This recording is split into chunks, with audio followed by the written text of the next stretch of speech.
Well, let's visit our top story tonight on the Computer Misuse and Cybercrimes Act. In studio with us tonight is Honorable Aden Daoud Mohammed. He is the Wajir East Member of Parliament and the sponsor of the Computer Misuse and Cybercrimes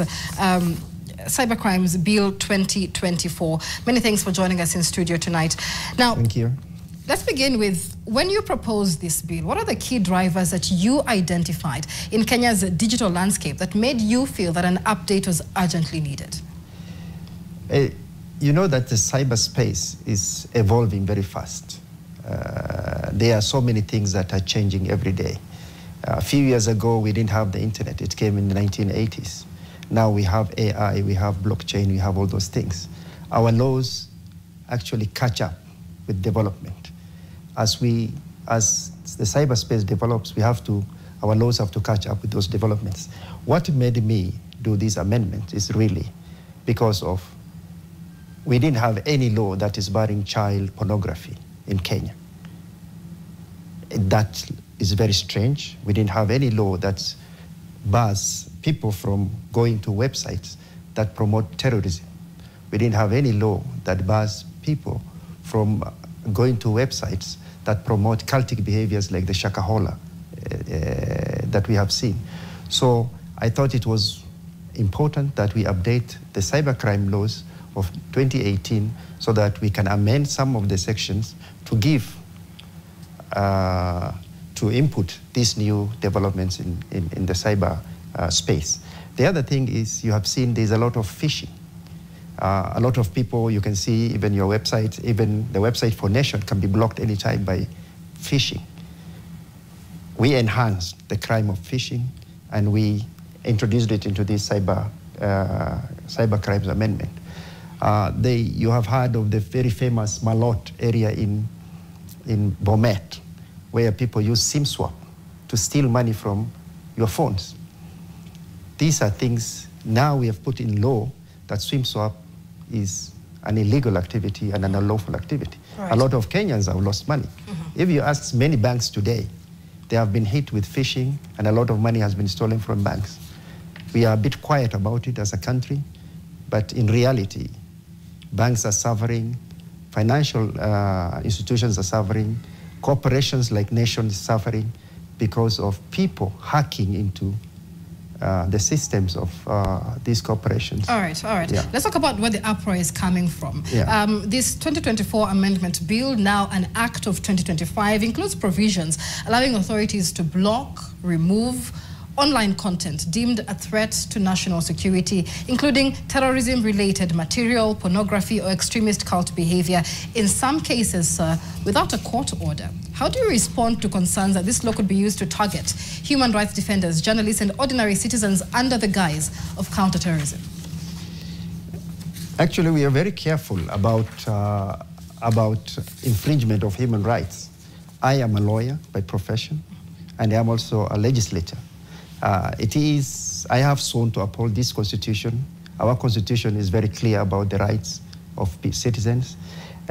What the uproar is about is that we have said that the NC4, which is National Cybercrimes Committee, it is not blocking. It will write to the websites, the people hosting those websites, if unlawful activities are detected, if there is a child pornography website, if there's a website promoting terrorism, if there's a website promoting cultic behavior. I wonder which Kenyan is going to be happy with websites streaming child pornography. I'm sure no Kenyan would be, but the concern here is that in some cases, some of these will happen without a court order, possibly opening the door to unchecked censorship. If you look at my amendment, section 46A, which I've just given you, it says, where a person has been convicted of an offense related to promotion of unlawful activity, inappropriate sexual content of a minor, terrorism, and religious extremism, it is the court. If you look at 46A1 and 46A2, it is the court that will remove the content. What this body will do is to block those content. but you'll have to go to court to remove the content from those systems. But the content can be blocked without a court order? It can be blocked without a court order. Right. I mean, I will be surprised that we will want a streaming of child pornography and wait for courts to decide. Very briefly before we go on break, ICJ Kenya warns that East African governments, Tanzania has been cited, Uganda has been cited, have used terrorism laws to silence activists, even journalists. How does Kenya ensure that under this act, the law does not follow the same pattern? We have a very robust judiciary. We have very robust laws in Kenya. In Kenya, we cannot be compared to the countries you have just mentioned. We are a very litigious society, and we have courts that are very progressive. If what we have done is to bring up the laws, if a Kenyan feels that these laws are oppressive or they are against the constitutions, they go to court. Actually, Kenyans have gone to court against the cybercrime laws already. And there is a court order blocking some of the sections of this law. But funny enough, in 2018, Kenyans also went to court on the cybercrime, on the Computer Misuse and Cybercrime Act. A group called the Bloggers Association of Kenya went to court. Again, it's the same Section 27. The court initially issued interim orders, but the court ruling was that it found Section 27 constitutional. What I wonder with is, people have gone to court again against that section, citing the same section, which the court has found constitutional. All right, let's take a short break, and we'll come back with a lot more of this conversation, including the question of whether the government can now control what Kenyans see online, essentially curating digital information. We're speaking live to the Wajir East Member of Parliament, Honorable Aden Dawood Mohammed, the sponsor of the now amended Computer Misuse and Cyber Crimes Act. We'll have more on this conversation. Let's take a break. Do stay with us.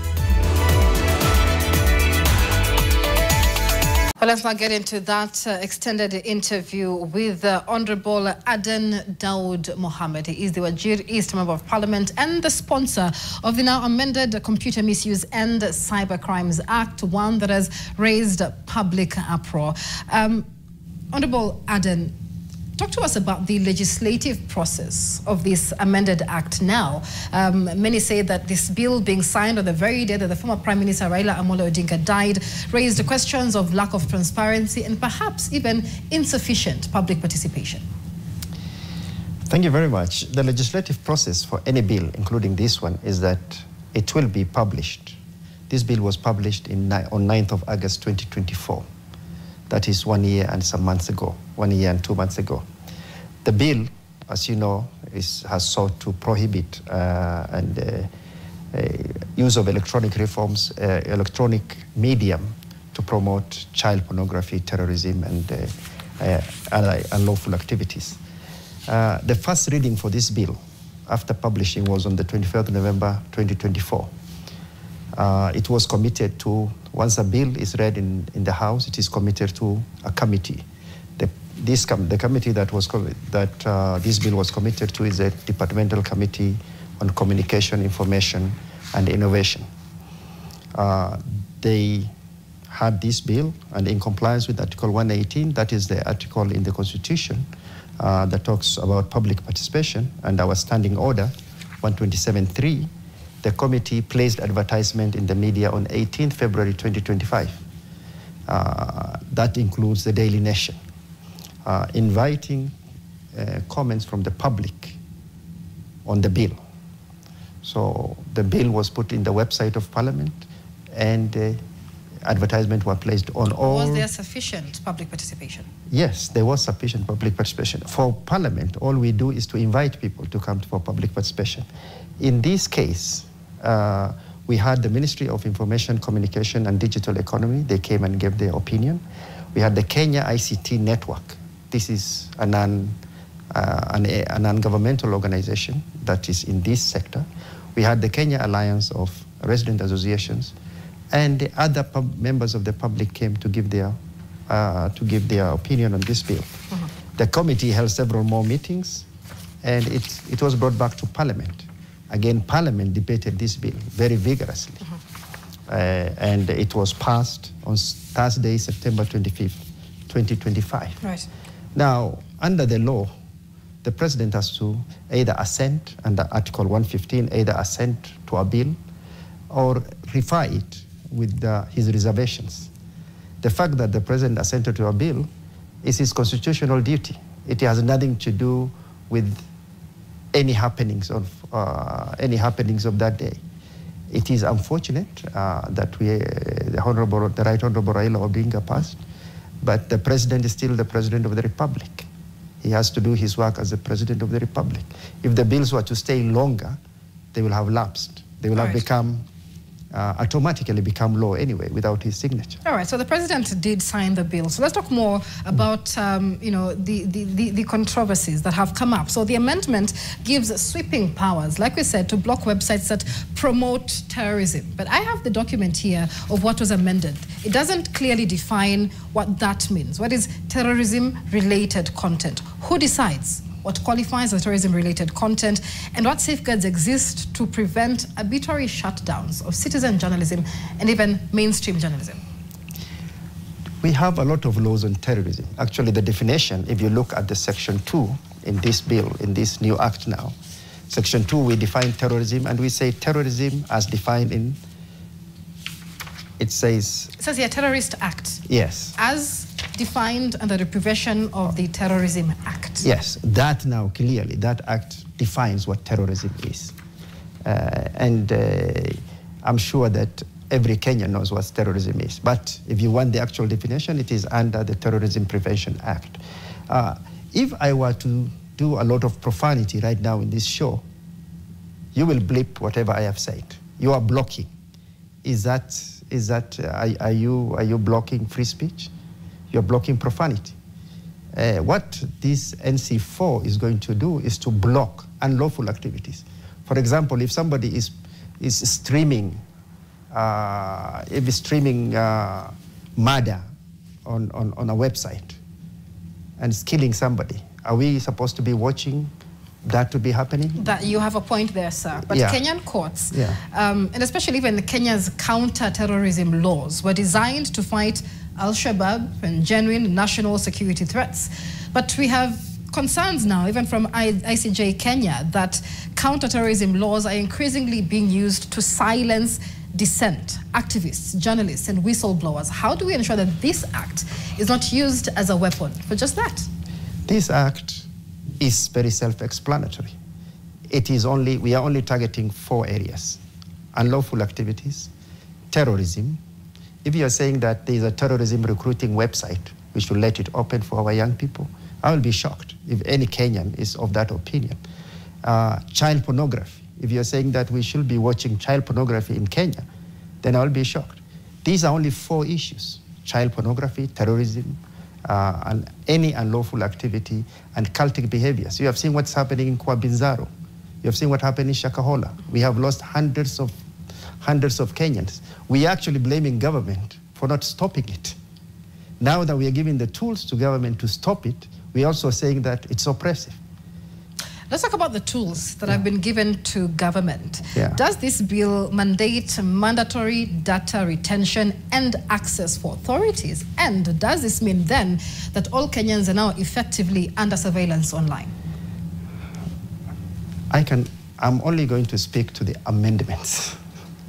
This bill has been the law of Kenya since 2018. It was signed into law by our former president, His Excellency Uhuru Kenyatta, in 2018. Actually, to be precise, he signed it into law. He signed it into, sometimes in 2018. It has been litigated. This bill was taken to court by a group called the Bloggers Association of Kenya. Going after the same Section 27, the bill was found to be constitutional by the High Court. So there's no surveillance we are talking about. We are talking about people doing illegal activities or unlawful activities. I mean, if you do unlawful activities, you must be brought to the law. If you break the law, you'll be brought to the law. I mean, we are not going to allow a blanket. You have seen what some of our young people are doing online. You have seen the caricature of Raila Odinga Jr. Is that something that we should be proud of as Kenyans? Is that the kind of behavior? And they harassing Raila Jr.? I mean, how many we have so many examples every day. And if that is, we are saying that that is not a right thing to do, I think Kenyans, where your rights end, mine begin. So if you're talking about rights, your rights end where mine begin. Your rights cannot trample mine. Right. Yeah. Right. Now, civil rights groups, some of them that have gone to court, worry that these new powers under this act could be invoked during the election season, which we are headed to block content deemed destabilizing or threatening to national cohesion. Can you guarantee that this law will not be weaponized during politically sensitive moments? There's nothing in this law that talks about destabilizing, they're talking about content that is going to, the one that you have just mentioned. These amendments have only 4 things. Any unlawful activity, if our laws have already prescribed that thing as illegal. Child pornography, cultic behavior, and terrorism. If during elections you engage in terrorism, of course the law will, not only will the website be blocked, but you'll be charged with terrorism under the Prevention of Terrorism Act. Right. If you do child pornography, not only will the website be blocked, but you'll be charged under the Sexual Offences Act for raping of a minor. So these are only 4 things. So there is nothing broader than these 4 things. There is no sinister motive behind this thing. It is only something that we as a country need, and I think it came a bit too late even. Let's talk about data protection. It is a concern that many Kenyans also have with regard to this amended act. Is it a valid concern for you? Because many say that security agencies now have greater authority to monitor digital communication under the pretext of cybersecurity and anti-terror laws. Is data protection a concern for Kenyans here? Again, for me, I've only come to talk about the amendments that they have made on the Cyber Computer Misuse and Cybersecurity Act. Data protection is governed under the Data Protection Act, and that is a different story. But under these amendments, not even under the main law, under these amendments, we are only talking about protecting people against those 4 areas that I have talked about. All right. You are the sponsor of the bill, sir. As we wind up, the government of Kenya says Kenya must align with global best practices. What specific international models did this bill draw from, and how is Kenya's version adapted to local context? Any country in the world that has laws has prohibited child pornography, not only under its Sexual Offences Act or acts similar to that, but also blocking websites that are streaming child pornography. Any country in the world that has made terrorism to be an illegal activity. I don't know of any country in this world where you can say terrorism is a lawful activity. So what we are doing here is just blocking the websites. Actually, this bill, this new act, is only going after the websites that are promoting terrorism. But terrorist act itself is an illegal act, and that will be dealt under the Prevention of Terrorism Act. But I want you also to look at Section 47A of these amendments, where it is the courts that will remove content from those systems, not the government, but the court. All right. So I don't know why people are not looking at the safeguards in this bill, but only going after what they do. I want to tell you that in Kenya today, for everything that's posted in our social media, 84% of that is misinformation. In the world, the average is about 54. In Kenya is 85%. So for every story you see online, only 1.5%, only 15% is true. Verified. And that's right. But the question again remains, who decides what is misinformation? But we're out of time, sir. Many, many thanks for being with us live here on NTV. That is Aden Daud Mohammed. He is the Member of Parliament for Ajuri East and the sponsor of the amended Computer Misuse and Cybercrimes Act, shedding light on the amendments that have taken place. Let's take a break here on NTV tonight. Much, much more still making headlines. To stay with us.